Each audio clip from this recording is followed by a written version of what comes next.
নাগরাজ আমরা তো সোনায় ভরা বাক্স পেয়ে গেছি, এখন আমাদের কিছু দাও। কি দিব, আমার মুদ দিব নাকি? নাগরাজ রাজকুমারকে কে যেন ধরে নিয়ে গেছে। কি, যে আমার বাচ্চাকে বাঁচিয়ে আনতে পারবে তাকে এই বাক্সের অর্ধেক সোনা দিয়ে দিব।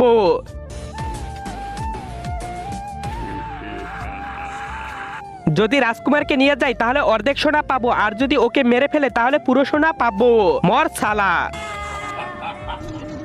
নাগরাজ রাজকুমারকে ওই বড় দানব খেয়ে ফেলেছে। কি, আমি অনাথ হয়ে গেলাম, আমার বাচ্চা মরে গেছে, এখন আমার রাজদরবার কে চালাবে? এখন তো এই সোনার দরকার নেই। এইটার তালার চাবি আমাকে দিয়ে দেন। এটা তালার চাবি আমার ছেলের কাছে, ও তো মরে গেছে, এখন কে খুলবে? তার আগে তুমি যদি ইন্ডিয়ান হও তাহলে লাইক করো, আর যদি বাংলাদেশি হও তাহলে লাইক সাবস্ক্রাইব দুইটাই করো, আর কমেন্টে তুমি যে দেশে সে দেশের পতাকাটা দিয়ে যাও। আরে কোনো সমস্যা নেই, আমি এটা খুলে নিব।